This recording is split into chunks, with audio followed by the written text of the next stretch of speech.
I am doctor सैनिक, consultant dermatologist. अगर आपको हेयर ट्रांसप्लांट कराना है और आप ट्रांसप्लांट के लिए सोच रहे हैं कि कौन सा टेक्निक करें और आपको बेस्ट रिजल्ट्स चाहिए, तो आपको ये वीडियो ज़रूर देखना है। रिसेंटली हम न्यू रूट्स में लेटेस्ट टेक्निक बायोसैफायर हेयर ट्रांसप्लांट लेके आए हैं, जो आपको मोस्ट नेचुरल और बेस्ट रिजल्ट्स देगा।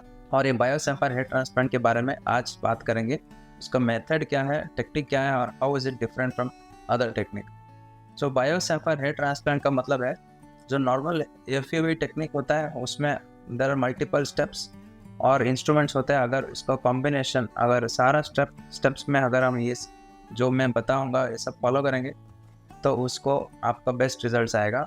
तो ये combination of methods and techniques को बायोसैफायर हेयर ट्रांसप्लांट बोलते हैं, जिसमें आप ग्राफ्ट्स को एक ग्रोथ फैक्टर कॉन्सेंट्रेट सॉल्यूशन में रखेंगे कि आपको बायो एनहांस्ड मीडियम में रखेंगे, तो ताकि वो out of the body turn और बाहर एक्सपोज एनवायरनमेंट में एक्सपोज नहीं होगा, तो अच्छे से वो सर्वाइव कर पाएंगे। इंस्ट्रूमेंट्स जो यूज़ करेंगे और हाईली स्पेशलाइज्ड होंगे और स्टेप्स ऑफ ट्रांसप्लांट में मॉडिफिकेशन होगा। So what are the normal steps of hair transplant? Anaesthesia, then slit making, then extraction, storage and then implantation. अगर ये स्टेप्स में मॉडिफिकेशन करेंगे तो वो क्या क्या रहेगा, मैं आगे बताऊंगा। पहला लेते हैं हम local anaesthesia. Local anaesthesia part को बहुत कम से कम पेनफुल या ऑलमोस्ट पेनलेस करना है। तो ये कैसे करेंगे? यहाँ पे हम टॉपिकल एनेस्थेशिया लगाएंगे एनेस्थेशिया देने से पहले, और जो हम नीडल यूज़ करेंगे it will be very fine, insulin syringes use करेंगे। और जब भी हम एनेस्थेशिया देंगे, जो ऑलरेडी नम एरिया है वहीं से हम इंट्रोड्यूस करेंगे नीडल, तो आपको पेन समझ ही नहीं आएगा। देन आपका जो एनवायरनमेंट है हमारा, plus chairs, cosy environment, blanket, soft blanket और लाइट म्यूजिक, ये सब करने से पेशेंट का एंग्जाइटी लेवल बहुत कम रहेगा और उसको पेन महसूस नहीं होगा। और कॉम्बिनेशन ऑफ ड्रग्स यूज़ करेंगे, long acting and short acting anaesthetic drugs. जैसे अगर एक बार एनेस्थेशिया दे दिया तो वो 6 to 8 आवर्स तक फिर से बार बार देने की ज़रूरी नहीं है, आपको नीडल प्रिक लगेगा नहीं। ये कॉम्बिनेशन एनेस्थेशिया से आपको लॉन्ग प्रोलॉन्ग्ड एनेस्थेशिया रहेगा विदाउट एनी साइड इफेक्ट्स। ये हो गया एनेस्थेशिया पार्ट। उसके बाद हम स्लिट मेकिंग करेंगे। Tiny incisions on the recipient area को स्लिट्स बोलते हैं। ये स्लिट्स मेकिंग एक्सट्रैक्शन से पहले करते हैं, क्योंकि एक्सट्रैक्शन के बाद इमीडिएटली हम इम्प्लांटेशन स्टार्ट करें, उससे out of the body time कम हो जाएगा। Coming to slit making, we use specialised sapphire blades होते हैं, very fine ultra thin sapphire stone से बना हुआ ब्लेड्स यूज़ करेंगे, जिससे हाईएस्ट डेंसिटी वर्टिकल स्लिट्स बनाते हैं। उससे आपका ग्राफ्ट नेचुरली ग्रो कर पाएगा। स्लिट मेकिंग भी कस्टमाइज्ड होगा, आपके ग्राफ्ट के लेंथ के हिसाब से वो स्लिट ब्लेड एडजस्ट करेंगे स्लिट मेकर में।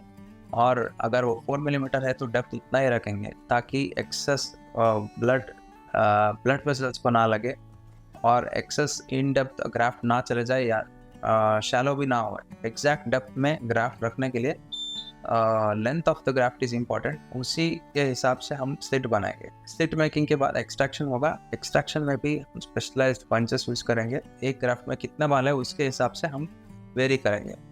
सेफ डोनर एरिया से ही एक्सट्रैक्ट करेंगे, अनसेफ जोन में जाएंगे नहीं, क्योंकि सेफ डोनर एरिया से जो निकाला है वहाँ पे DST रेजिस्टेंट रहेगा और लंबी उम्र ग्राफ्ट के रहेंगे।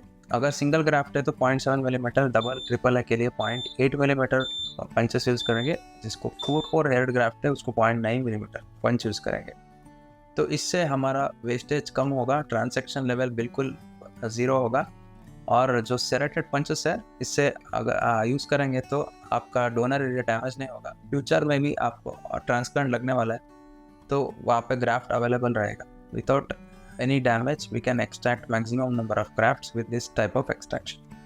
Extraction के बाद immediately growth factor concentrate, और उसमें हम grafts रखेंगे और temperature maintain रखेंगे 4 डिग्री सेल्सियस, ताकि ग्राफ्ट डैमेज ना हो, डेसिकेट ना हो और नेचुरल बायो एनहांस्ड मीडियम में ग्राफ्ट सर्वाइव करेंगे। स्टोरेज के बाद इम्प्लांटेशन करेंगे। Implantation we either use DHI या इम्प्लांटर्स, सावा इम्प्लांटर्स और फोर्सिप्स। इसमें we make sure that lower 1/3 part को डैमेज ना हो, को बिना टच किए हुए सिर्फ अपर पार्ट को पकड़ के स्मूथली इंट्रोड्यूस करेंगे स्लिट्स के अंदर।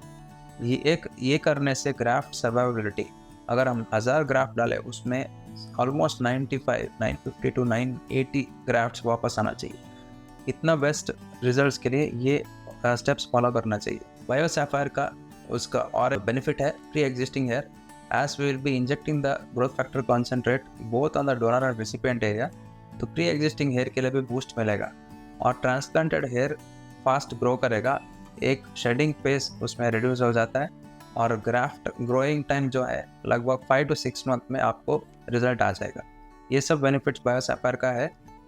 और इसका कॉस्ट में थोड़ा 30 to 40,000 आपको एक्स्ट्रा लगेगा, लेकिन आपको जो रिजल्ट्स जो आएगा वो एकदम नेचुरल और परफेक्ट विदाउट इनएडेक्वेसी टेक्निक है।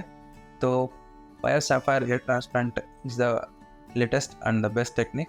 आप यहाँ पे फॉलो कर सकते हैं, सब्सक्राइब कर सकते हैं और जानकारी के लिए। Thank you for watching this video.